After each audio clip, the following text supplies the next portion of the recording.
I would imagine if you're listening to this show, to some degree on your insides, you have a fear of falling flat on your face, literally or metaphorically, in your business. And I'm here to tell you, friend, it is going to happen. And it is inevitable. To the degree of which you fall on your face, it's up to you. It depends on how big the risks are that you take. And for the goals that you're chasing, it's kind of a requirement.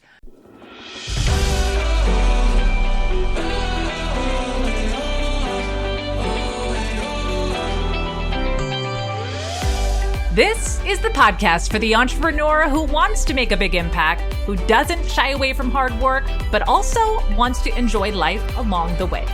Hi, I'm Heather Sager, former executive turned entrepreneur, and I've spent the last 20 years working with premium brands on sales, marketing, and communication. And I've learned that when you become a magnet with your message, you only need a hint of hustle to achieve your goals. Get ready to be inspired and ignited each week with tangible strategies on sales, speaking, marketing, and so much more. This is the Hint of Hustle podcast. Let's go.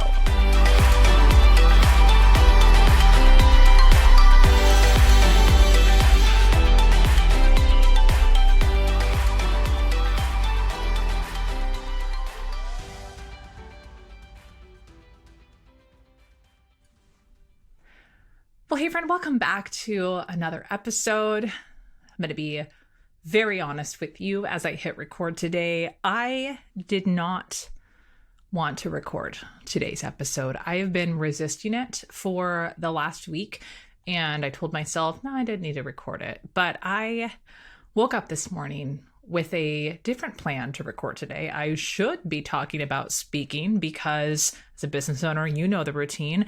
We're in pre-launch right now for an upcoming program launch. I'll talk about that later. So I should technically be talking about speaking, I guess, and it is not the thing I need to talk about today. So we're gonna talk about the hard thing, and I'm gonna be rough and real and vulnerable and imperfect, and based off of what I've heard from you, it's all the things that you love about this show. So buckle up, baby. Here we go. All right. So what on earth are we talking about today? We're talking about public failure, which is something that technically I have done many times in my business, and it is something that so many of us fear. What do I mean by public failure? Well, it could be a lot of different things. Inherently, when we are online businesses with personal brands, when you put yourself out there, fear of what other people think, fear of like flopping on your face. I think literally here for a moment, I've had many times where I've physically been on a stage and have fallen because I was wearing the wrong shoes and the stage wasn't totally secure. So that was embarrassing. I'm not talking about that kind of embarrassment today. I'm talking about, let's take, for example, I see conversations in business groups all the time of people disappointed that their launch failed, or that they hosted a free workshop and no one showed, or one person showed and they feel like a complete and total failure. I've been there. The idea of failure, nobody really loves it. Although when you're a personal development junkie, you learn to love it a bit, which is part of what we're going to talk about today. But even when you know failure is for your growth, it still stings. And the hard part is when you have an online business and you are forward facing, it can be especially spicy when you fail like publicly, as in other people see your mistakes and can talk about your mistakes.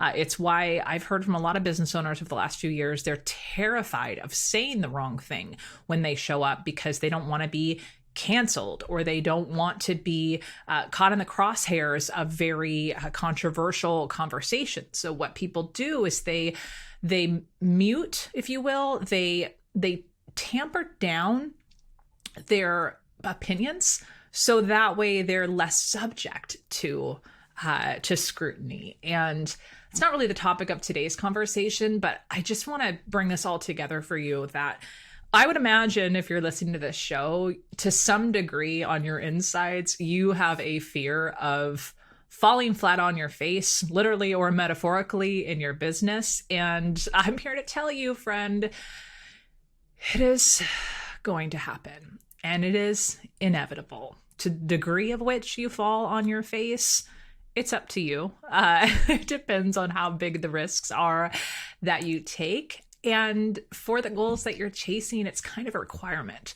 So today's conversation is about public failure. And specifically, I'm going to open up by talking about today. If you heard the announcement, you may have not heard the announcement. Last week, Emily, my business partner, and I announced publicly that we are untangling our partnership and going back to our own respective businesses.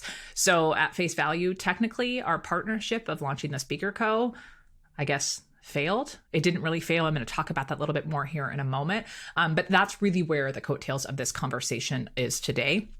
That didn't even make sense, the coattails of this conversation. I don't know. Sometimes you say things and you're like, that sounded very wordy and it didn't make sense. Anyways, I'm not editing that out because that's what came out of my mouth. Can you tell I'm a little nervous to have this conversation today? But here we are. So that was the catalyst for today's conversation. That would have been a better way to phrase it.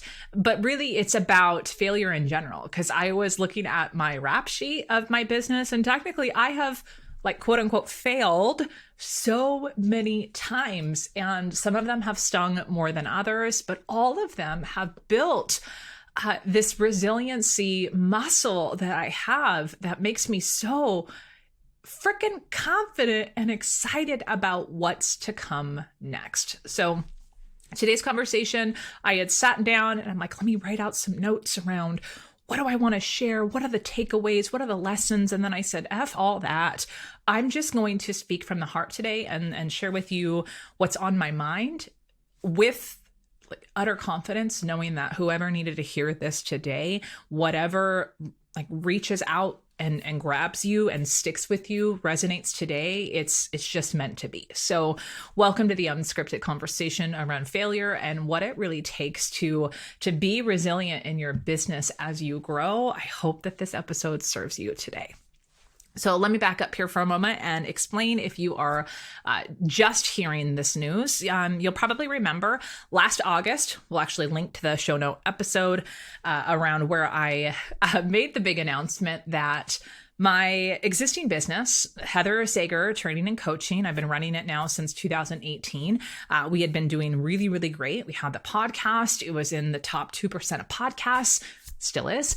We had our digital courses, my signature program, Speak Up to Level Up, that had been serving so many entrepreneurs. We had over 100 business owners go through that high ticket coaching program. Plus I had additional workshops, and I was doing lots of guest speaking, lots of guest podcasting. Things were going really, really well. And I felt like I was on, you probably felt this before. I felt like I was on the cusp of something big coming. You know what that is, right? You see everybody talking about the quote unquote overnight success that we both know that it's not overnight success, but there's some kind of catalyst that happens, and all of a sudden, when you look at their growth, it's what people call the hockey stick. If you're not familiar with that term, essentially what it means is when you look at a graph, like a line graph of growth of a business, it feels like it's going flat, flat, flat, flat, flat. And then all of a sudden there's this year-end moment where, like a hockey stick, it shoots up. So the shape is like an L. All of a sudden it's like upward, upward, upward. Well, call me cheesy, but it felt like I was right on the cusp of that hockey stick. And then I had the opportunity last spring. I connected with Emily Hall and E&M Creative, and we started connecting, and we're like, oh my goodness, like what an incredible opportunity. We had very similar visions for what we saw possible with our businesses. We had two different, hang on, I got hair in my eye. We have two different business models. She had a done-for-you agency, and I had the online education and coaching side. So they were very complementary to be able to serve similar audiences, but in a wider variety of ways. So it made sense. Neither of us had any desire to bring on a business partner, but everything just clicked. You can go back and listen to that episode. We actually had a couple episodes where we talked about it, and we made the decision to go all in. Like, we climbed in business bed together. And the most beautiful thing is neither of us needed each other, but we wanted to work together. It was a beautiful collaboration. And sure, we could have done a joint venture on something specific. And that was the initial plan. And it just felt right. And we went all in. And I'll just say right now, no freaking regrets. No freaking regrets. The last 9 months has been absolutely incredible. So much learning about myself, interpersonal skills, learning about the kind of business model that really serves me and my lifestyle goals. Similar, Emily had very similar realizations. There was a lot of learning. So just to really call it out here, when I say this episode's around failure, our business partnership was not a failure by any measure other than what I'm going to talk about today. But so that was where we were at last year. We made a big splash around it. We appreciate if you message in, have been supportive around the way. It was almost like a business love story, if you will. On a side note, I feel like I did some very good branding. Emily and I did really good with our branding of that. We together became H&M. Like, get that? H&M, get the little play. M as in Emily, H as in Heather. We like went all in, and we had so much fun. We had 6 core values that we were operating off of as we built the freaking rocket ship that was the Speaker Co. And as we started going, we launched our program, the Speaker Society, which was a modification of my existing program, Speak Up to Level Up. We retooled it, added in some curriculum around slide design, which was Emily's expertise, and we relaunched it, and that worked well. And then we had our Bougie Biz Retreat, and we've been running the Speaker Studio, the Done For You agency. Things were working. And we realized in the fall, after we paused to take a breath after the website build and the launch and the event, and so many things were like waves crashing one onto the other. There were so many things. Everything was so new. When we had a moment to breathe in the fall and we really started thinking about 2023 planning, we realized that while it was fun and it was exciting and it felt great, we also added so much freaking complexity to our businesses, because the reality is we thought by coming together, we were going to create a lot of efficiencies. I mean, think about it. You don't have to run 2 different marketing departments. You don't have to be sourcing clients, building 2 different email lists. Think about efficiencies for software and different tools and different internal processes and sharing of team. There was so much opportunity for us to be able to save time so that each of us can really play into our individual zone of geniuses. It made sense as we got through things. But what we had realized was in our due diligence, we didn't realize how different our business models were. And looking back on it now, it is so clear having an agency business is a very different business model than a digital course or coaching style business. I get that, but it had seemed like there would be a lot of overlap, and there wasn't. So what happened was we added a ton of complexity. Look, very specific example, our tech stack, i.e. the tools that we use, it got out of control bananas. And for me personally, it really came to light when I was laying out the funnel. I'm going to get geeky here. For those of you who are really into marketing, you're going to love this. For those of you who hate the idea of funnels, you're going to oh, what the hell? That sounds terrible. But one of the things we were trying to figure out was the model of how we were going to sell our program, the Speaker Society. And we were trying to figure out the blend between live launches, evergreen launches. I won't get into all the details, but we had landed on, okay, let's do this on evergreen. And the funnel that I had laid out using a funnel building software, if you've never done that, it's essentially you just mapping out, okay, here's a landing page. That landing page connects to a thank you page, which connects to a thank you email series, which then leads them to, it's like every step in the entire buyer's journey from when they initially meet you all the way through them making a sale and the onboarding. We laid that thing out and it was motherfucking beautiful. Someday I will use that thing. But it was also very complex and sophisticated. It was something that we had built for a much more mature business. And the reality was, even though both of our businesses were very mature and established, this new business that we created was still in the new phase, but we were making decisions and operating as more of an established business, which made things more complex. All this to say, we realized, what the hell are we doing? We love working together. We love collaborating, but the complexity that we've added is actually slowing us down. And we were working more hours than either of us had been in a very long time. I think, side detour to just appreciate something for a moment, I get a lot of feedback sometimes for clients who, when they reach out on Voxer or another way, they apologize for reaching out and say, I know how busy you are, Heather. I don't want to take up your time. And I feel this need to say this publicly.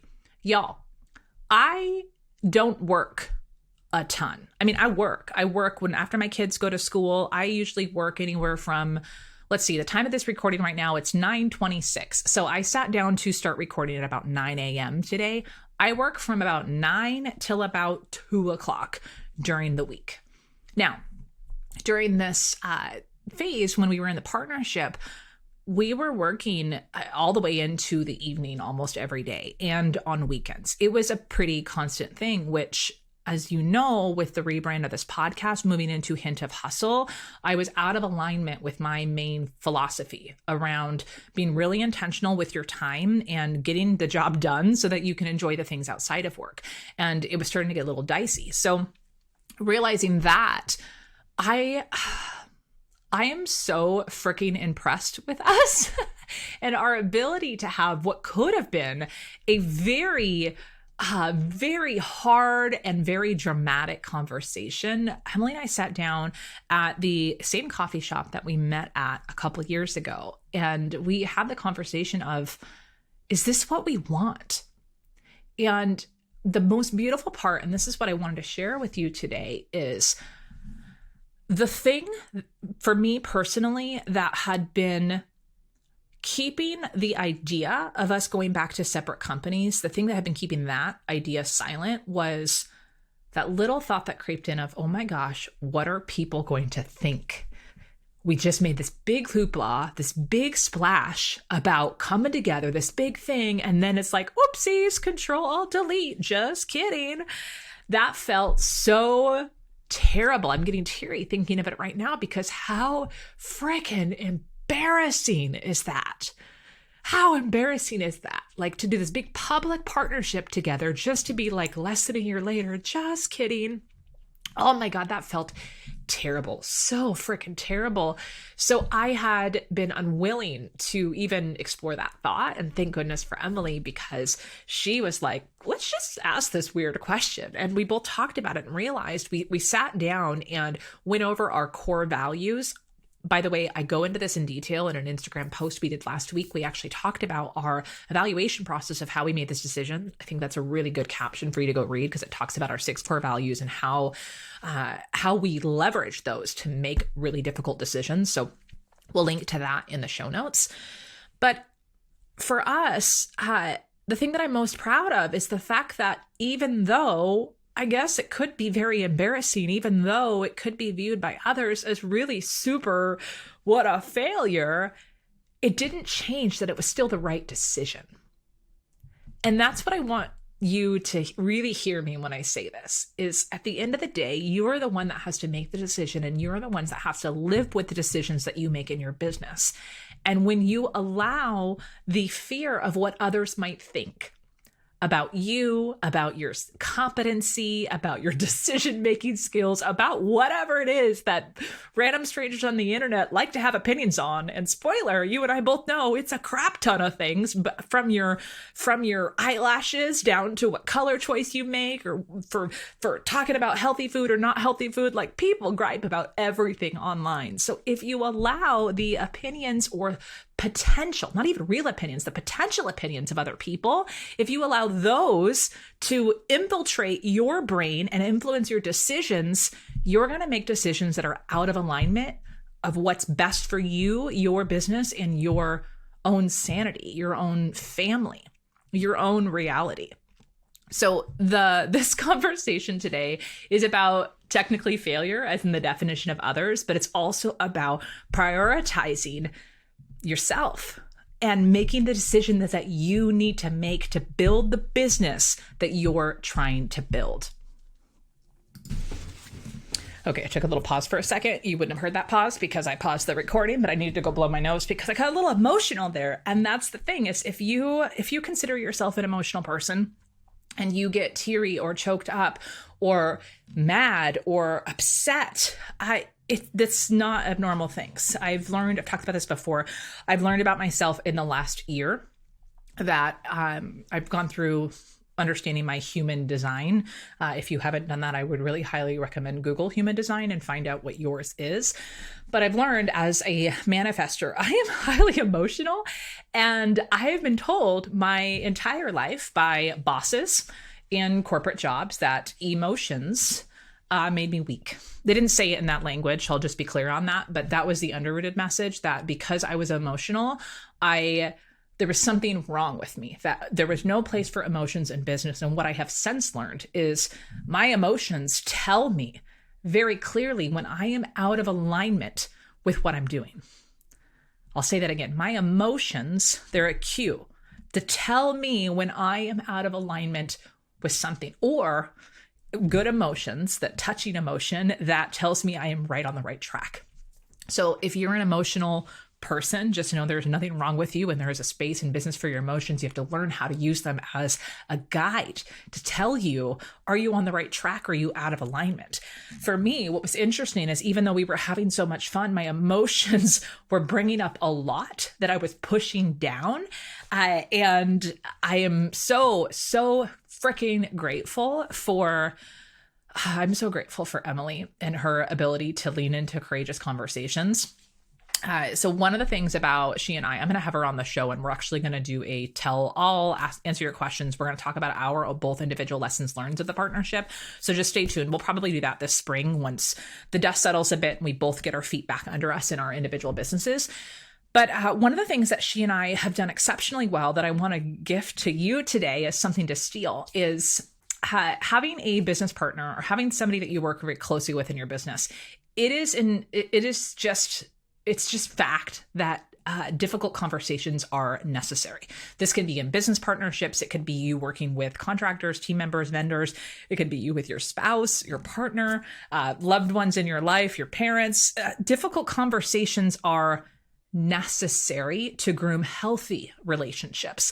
And that was no different in our business partnership. So one of the things that she and I learned very early on was we needed to say the thing that needed to be said without fear of the other person hearing it the wrong way or it coming across real like opening up a can of worms. So we came up this phrase very early on around prickly conversations that still needed to be had. And the term that we used was, we called these cactus conversations, i.e. super prickly conversations. And we would say something like, hey, cactus convo. And that would be the cue up of like, hold on, if you're in a mood, don't listen to this message right now. We need openness for what I'm about to share. And we use these all the time. And especially we did a lot of communication on Voxer, but we use that cue cactus conversation as a way to go, okay, I need you to hear me. The delivery of what I'm about to say, or even the words that I'm going to say, they're probably not going to be right, but I'm willing to wade into the messy conversation because we both are on the same page that the outcome we want is aligned. And I think that's a really important thing to take away, is that the outcome, we were always on the same page, that we wanted to be a win-win for both of us and ultimately a win-win for the clients that we serve. So that was something that really served us well. And I want to bring that up to you today. If you are avoiding conversations in fear of pissing off other people, or in fear that you're going to offend other people, especially those in your trusted circle, getting really courageous around how to have conversations is a really critical skill. It's one of, I hate to say that I'm really freaking good at it. I've gotten very good at it. I've gotten very, very good at it as a requirement of being a leader over the last 20 years. So that was something that I learned from it. So let's talk about, forgive me as I blow my nose here. Let's talk about a couple things. So To wrap up the idea of the Speaker Co. Emily and I partnership, we made the decision to not move forward together and untangle. So she's moved officially back to E&M Creative, a presentation design agency. So if you have any needs to have done for you slide design, she's an incredible resource. So that's something that continue on. We're full supportive of her. She and I are collaborating in a lot of different ways and referring clients to each other. My company, I'm going to keep the Speaker Co. Under my entity, Heather Sager Training and Coaching. So the Speaker Co. will remain as a training and education, coaching and event company. So that means continue doing the podcast, continue creating a lot of free content online, building up our audience, our community, continuing to create and offer digital courses, coaching programs, and adding live events to the mix. I got just a taste of it last year at the Bougie Biz Retreat, but I want to do more of that. Events is a huge part of my background. I've talked about it on the show before. I did corporate events for 10 plus years. Before that, I did nonprofit events and fundraising, and I love events. I love the idea of being immersed in a community and in a really intense experience for a short amount of time. It's the most transformational way for you to grow as a person, as a business owner. So bringing those back in are really important to me. So we're really excited about the future, but it does mean it's a change. It is a change. And here's the interesting thing. I wrote this down because I thought this spilled out at me as I was journaling this morning. Change is not failure. Hear me when I say this. Change is not failure. It's just reality shaping differently than you pictured. I wrote that in my journal this morning and I was like, oh, damn, that sounded good. Change is not failure. It's just reality shaping out differently than you pictured. If you're a person who considers yourself a perfectionist and you are so afraid of making a mistake and failing, newsflash, my friend, to build the business that you want, this failure, I was air quoting that if you're listening to this, failure, that's my air quoting voice, it's inevitable, because if you're unwilling to make mistakes, you're not going to learn what you need to do to be able to grow. Hit rewind and play that again. Your unwillingness to make mistakes or unwillingness to like supposedly fail, that is the thing holding you back. If you're stuck in the planning trap, by the way, go back and listen to the episode where I talked about the 4 traps that are keeping you stuck in your business. We'll link to that in the show notes. If you're trying to get everything right before you take big action, if you're trying to get all your ducks in a row to align so your launch is successful or so that whatever is going to be quote unquote perfect before you do the damn thing, friend, it's just not going to work that way. I've realized I've done a lot of reflection when I'm thinking about going back to my solo business. What does that look like? I technically kind of burned everything down last spring. I ended my very successful program, Speak Up to Level Up. Since then, fun fact, somebody swooped in and trademarked it in a different industry, but that happened. And it doesn't feel quite right to bring that program back up. It also didn't quite feel right to continue on with the Speaker Society as it is. So I'm in a beautiful new build mode, which is one of my favorite places to be at. I'm going to talk a little bit about what that looks like and what I have in mind for the future. I think the incredible thing that I want you really taking away is a lot of people think that failure or that pivoting, it's this starting over. And you're never starting over, friend. Like, even if you bulldoze down whatever shit you built, it's never starting over. The skills, the experience, the knowledge, the tenacity, the vulnerability, the perseverance, all of these things, this muscle of self-confidence and self-belief, all of those things are established and they're growing. You're never starting back at ground zero. In fact, I loved this conversation with Ellen Yin that I had a few weeks ago. You should go back and listen to the episode if you missed it. Ellen Yin, she talked about that simple fact. She pivoted a ton in her business, building Cubicle to CEO. And it was the same idea that you're even pivoting, you're never starting over. You always are building upon the last chapter. And that's where I'm at. That's where I'm at today. But I think back around a few things. So let me just do a little highlight reel, friend, of my supposed failures, starting with my business. my business launch, my very first webinar I ever did. I had been full-time in my business by 1 month. Most of my revenue was coming from speaking and consulting and referrals from my old corporate world. That was one thing I did really, really right, is I allowed myself a cushion, a parachute, if you will, that I had revenue coming in other sources, i.e. high ticket one-on-one consulting, speaking, and that allowed me to start building out my digital course-based business. Because friend, that is it's a little dicey to figure out. You don't quite know. And I don't want you going in desperate to try to figure out how to make it work. Like, give yourself the gift of having some other revenue streams. But I had this big idea with my background of live events that I would host a two-day in-person, let me help you build your talk and really become a magnetic speaker, 2 days here in Portland. Well, this comes from, I had been doing these events for a decade. And I knew that live in-person training was so much freaking better than the digital pre-recorded courses. I had both in my old world. We taught digital courses, we taught virtual classes, and we taught live in-person. And by far, the live in-person were the most effective and transformational.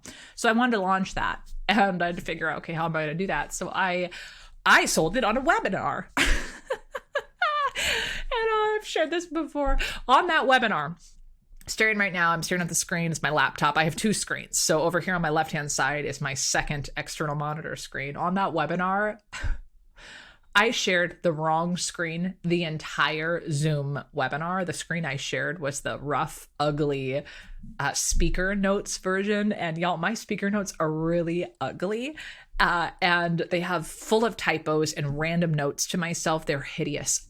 I was sharing that the entire time and nobody told me. Later, I had, because some of my old coworkers came because they were trying to support me / probably scoping out to see what the hell is this chick doing. She just like quit her executive job to go build this random thing online. Like, what is she doing? So, but I had a few of them text me and say, oh, we thought it was on purpose. We thought you were doing this meta thing. We thought you were doing meta to like show us what you were doing as you were doing it. Oh, bless their hearts. That was real. It was mortifying. Needless to say, I was trying to sell a 2-day in-person workshop virtually on a webinar to people that really weren't in Portland, and over half of them were not even my ideal customer. It was a royal failure at face value, but where the beauty came in is I ended up booking a private client who booked a personal VIP day off of it. So I ended up making $5,000 off of that webinar. So roundabout way, it wasn't a failure, but technically it was a big freaking flop. It was mortifying. I was so embarrassed, so cringy. And still I got back up on my feet and said, all right, that didn't work. Now what? And that's what catapulted in me trying to figure out, okay, a different thing, a different modality, trying to figure it out. But throughout the way, between that, I launched my podcast. I ultimately ended up launching my old program. But even still, a year into that, friends, if you remember the episode where I had to change the name of the podcast from Finding Your It Factor to The Heather Sager Show, remember that time I got served with a cease and desist because some chick was really pissed that I was using the term It Factor? Didn't even know that was a trademarkable phrase. Could have been mad about it, and I was, and we pivoted and changed it in 72 hours or something like that. So these have all been very public failures. And I'm so grateful for every single one. Every single one. Now, does it mean I enjoyed them? No, you don't have to enjoy it when you fall on your face, especially when it happens publicly. But the speed at which you get back up and choose to say what opportunities this create, that determines what happens for you in the next chapter. That's what this is about. So for me as well, it's quite honestly a big fat pain in the butt to have to go back and revamp the website. Currently I have two websites. I have the speakerco.com. I also have heathersager.com, trying to figure out, okay, but which one do I want to have the blog on? Which one is the podcast going to live on? Okay, what am I going to do with the Speaker Society? Asking all of these questions, it is a big fat pain in the butt, y'all. It has been consuming all of my mental capacity, and I feel so freaking lucky that I have this beautiful opportunity to be able to shape something new. And the most beautiful part is, as I mentioned before, none of it's brand freaking new. I have all of this incredible foundation and experience to draw on. If you're so terrified of doing it wrong, you're focused on the wrong thing. Because for you to build something that's truly going to make an impact in the world, for you to build something that's going to give you the freedom and flexibility you want in your life for you and your family, it's going to require you fumbling your way forward and figuring out what works and what doesn't. You see, let's strip the emotion out here for a moment. Business, you got to look at the data. You have to ask yourself what's working and not working beyond just asking yourself how you feel about it. This is me as an emotional person. I also am a highly data-driven person. So I use those things as yin and yang. My emotions cue me in to something is going on here. And then instead of sitting with the emotions saying, so what do I want to do? I mean, I ask those questions too, but I also take my ass over to the data and say, what is the data telling me? The data can validate what is actually happening. Why am I feeling this way? And that can be in your sales numbers. It could be in your conversion numbers. It can be in your engagement numbers. It's depending on where you track data. And don't freak out being like, oh, I don't have enough data. I'm sure you have some if you were to paw into it. But this right now, when I think about what the move forward plan is I have a great opportunity to be able to say clean slate with a beautiful, I'm going to go on a metaphor here, really well-stocked pantry of all the incredible things that I have done thus far in my 20-year career. I get to now curate which of those things am I going to pull forward and put on the platter to be able to help you more effectively. The truth is, I am so freaking grateful for the iterations of my business. The very first time I launched my program, for those of you listening, the 12 members who took a leap and raised your hand and said, yes, I'm in for my very first ever group coaching program in the fall of 2019. I am so grateful for y'all. You like the fact that you raised your hand.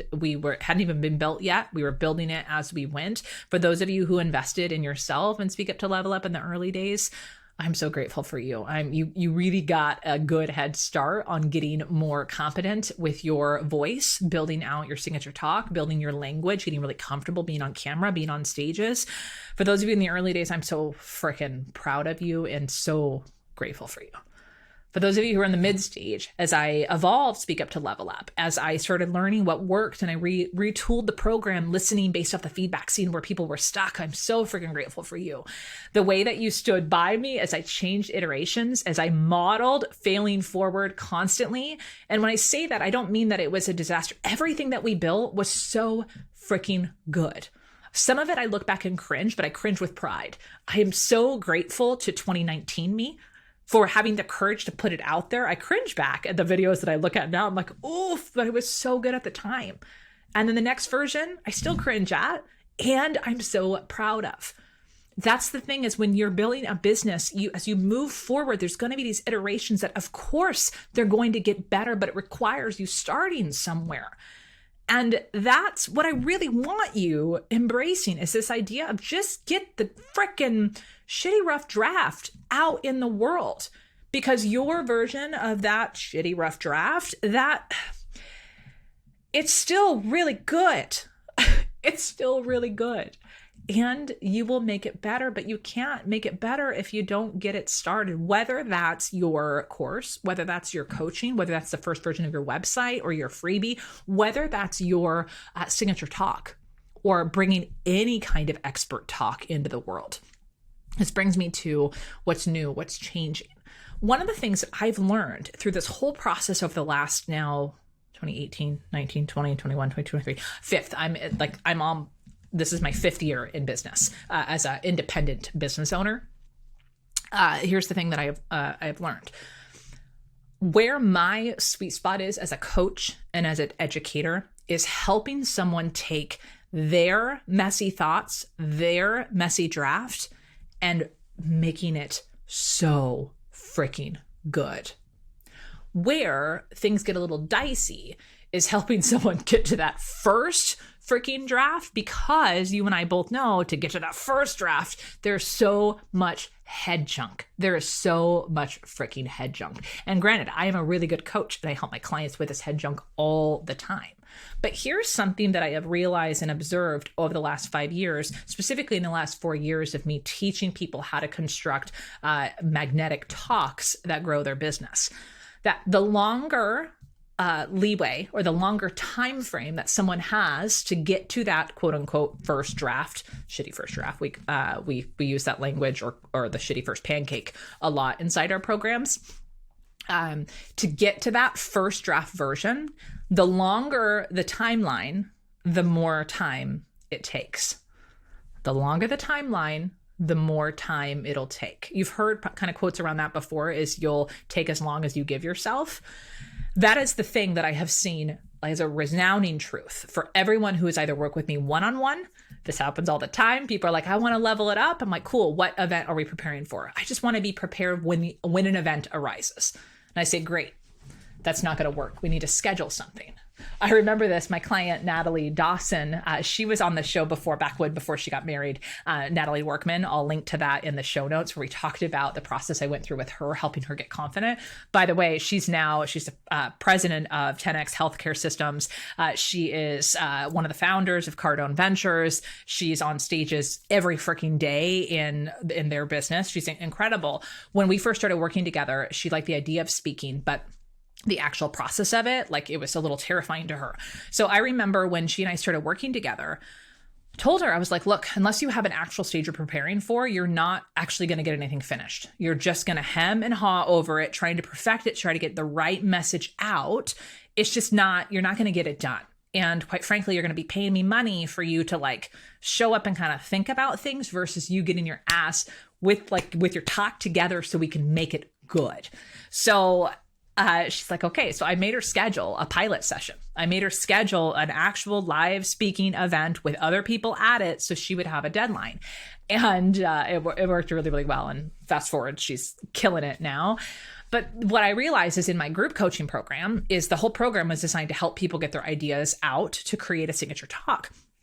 And clients with events coming up, they would move through it quickly because they had a deadline. But for those, and if you're in my community here, you know this to be very, very true. If you don't have an actual deadline of a talk coming up, you will allow yourself to get stuck in the brainstorming process, in the storytelling process. In each of these, there's specific things that go into your talk. And if you don't have a deadline, it's very easy to convince yourself that you need to perfect it. You got to stew on it more.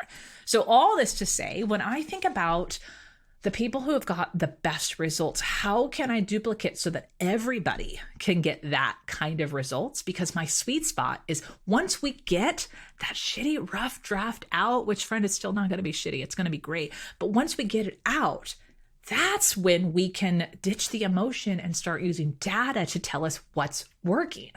And that when we have that draft of that talk and we can start using that talk on stages, pulling from it for podcast interviews, we can use it to test it out on Facebook Lives and other ways. When you have a talk to work from and you can start optimizing and refining it, that's when you really can start understanding how your message is resonating with your audience and getting results. But until you have that go-to talk that you're pulling from, you're changing it all the freaking time, and therefore you have no data.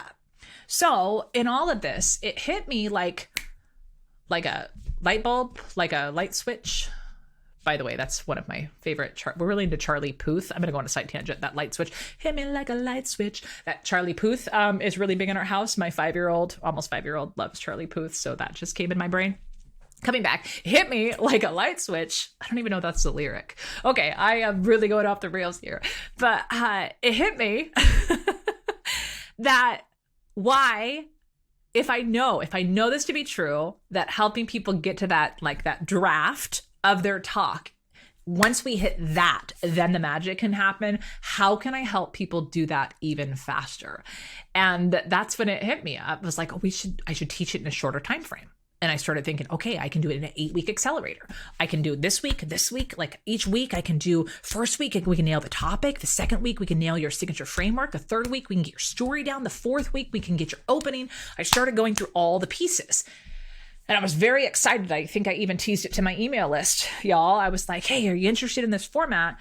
And then another click moment. Why the heck would I drip it over 8 days? Same problem. So this is where the idea of let's create a 3-day virtual event where I not only teach, but I guide with implementation time, helping you Get that freaking brilliant big idea out of your brain and into a signature talk, including your core story that you share on stages and on interviews, the core framework that sets you apart and makes you different, and the core perspective shifting that is required for someone in the audience to be like, dang, this is what I need. Not in a manipulative way, but in a way where they're like, my mind is blown because I've never thought about it that way before. I can get that out of your brain with my private clients. We do that in a few sessions. We can do that together in 3 days. So I'm taking this change, the idea that I read to you before. Change is not failure. It's just reality shaping differently than you pictured. A year ago, if you would have asked me, I was thinking that the rocket ship I was building was my signature program, Speak Up to Level Up, which was a 12-month incubator where you go through the core curriculum, and then we had ongoing coaching to help you make it happen. And it was wonderful. There was nothing wrong with the program. Everyone freaking loved it. I loved it. I was alive coming on calls, and still change. Something was calling me to change. And in that, it was the change in the partnership. But I believe now that that was a stepping stone to allow me to think about things in a completely different way so that I can serve you better. So what that looks like for me in this time period is launching a completely new style of program. I don't see anyone else doing this, but I've been doing it like this thing I'm talking about. That's what I built my career on, had so many light bulbs and transformations, and people freaking loved.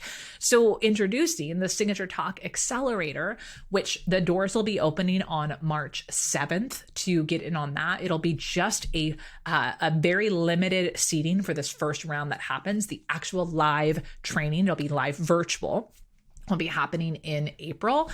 It is April 11th, 12th, and 13th. We're going to do it live on Zoom.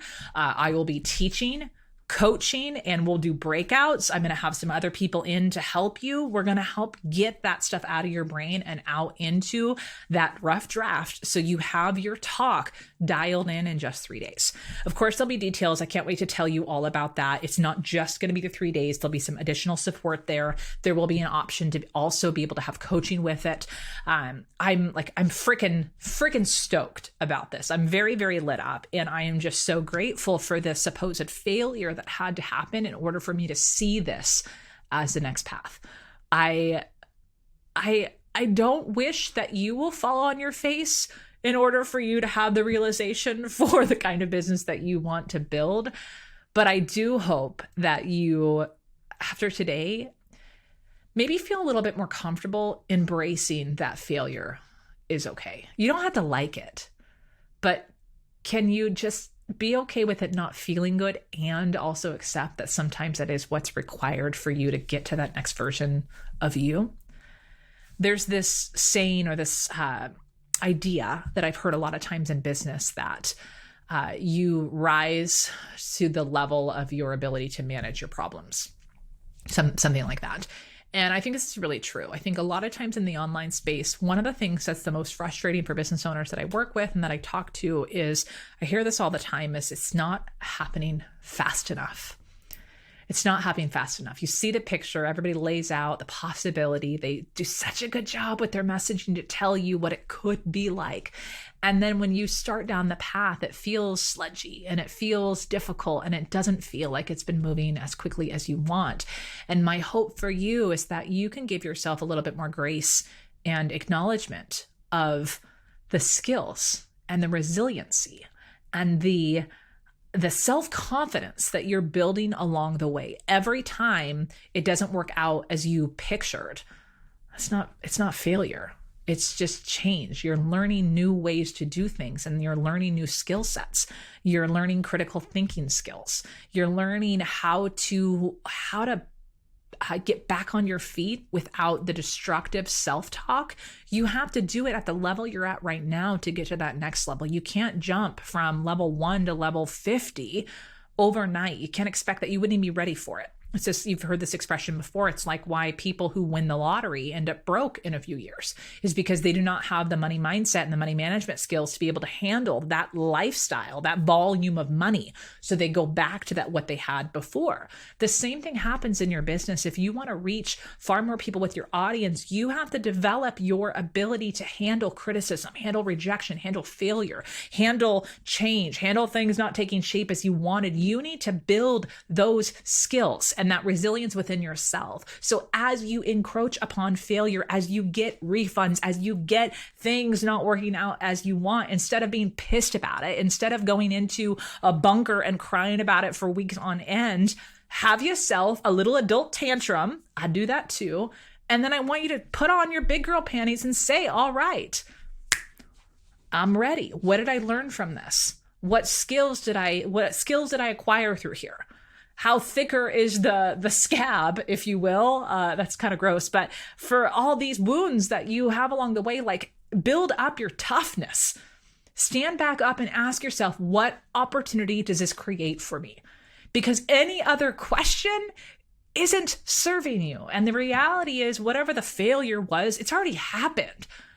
So the only move forward plan is if you have really big goals, if you know that your success is inevitable, your only question to be asking is, what's next?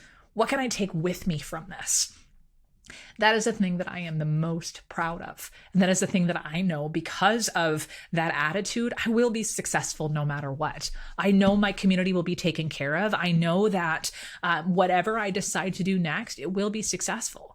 I also know that it also could look very different in 3 years, and that doesn't scare me, that it excites me, because it shows that I am in tune and moving and growing in the way that I need to create the life and business that I want. And I hope you embody that for yourself too. Change isn't a bad thing. A lot of people resist it. Change isn't bad. It's different. It's new. And when you learn to change and adapt with purpose, when you learn to listen to your emotions and validate it with fact, friend, that's when business, it becomes really exciting and it becomes really fun.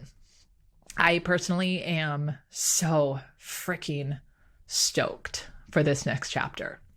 2023, this was not what I had thought it would be. And I have a feeling it's everything bigger and better than I could have ever pictured for myself and for you. So my friend, thank you for fumbling through this conversation with me. I hope that me sharing this unscripted today inspired you in some way. I'd love to hear from you. As always, send me a message on Instagram at @theheathersager. I would love to hear from you what resonated. I'm also open ears if there's something that you would love to hear more about. I am going to be recording some episodes over the next few weeks. You're going to hear a lot more about speaking. By the way, if you are interested in joining us for that speaker, for the Signature Talk Accelerator, if you head to the show notes, we'll have the link to get on the wait list so you can be the first to know about that. Again, spots will be limited. I'm freaking stoked on that. Like the first crew of people who come to that, y'all are in for something very freaking magical. Oh my gosh, I'm so excited. So the next few weeks, I am going to be talking about speaking, because if you're thinking like, Heather, I don't know that I'm ready for a Signature Talk, or Signature Talk sounds a little like not me. Every freaking business owner needs one. And I'm going to show you over the next few weeks what that could look like for you in your business. And I'm going to bring in some of my past clients and students to share their stories of how having a Signature Talk has really helped them not just book more stages, but create more flexibility and freedom off stage. So the case studies and examples that I'm going to share with you are people who had a desire to become speakers, but they had a bigger desire to create a life that allowed them more flexibility. The time you spend on stage should give you more freedom and flexibility off stage. So I cannot wait. The next couple of weeks, we're really going to dial it in. I also have some incredible exciting things, including a private audio training that is dropping here very, very soon, called Becoming the Known Authority. It is a multi-episode private podcast series. So it is a completely different podcast. It is totally under lock and key. If you want it, you can go to the show notes to get on the wait list, or if it's live, you can join in on that. But it is a secret behind the scenes where I'm actually sharing what does it take to establish that known brand. how do you get other people to see you as the go-to authority and then therefore refer, remember, recognize you, pay you for a higher higher fees for being that known authority? All that is going to be coming very, very soon, friend. I am so excited to round out the first quarter of 2023 with you. I'm so grateful for you for showing back up on the show. I'll see you real soon.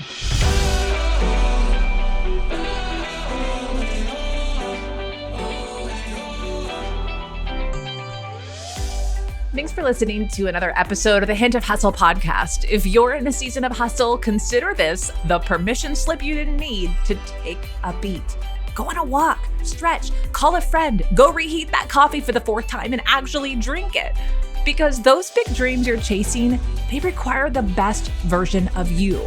And if those goals include expanding your audience, establishing your industry credibility, and selling your premium price programs, the best way to tackle this is through speaking. Your voice is your best brand asset, and we'll teach you how to use it as a marketing tool. Head on over to thespeakercode.com/start, and I'll see you there.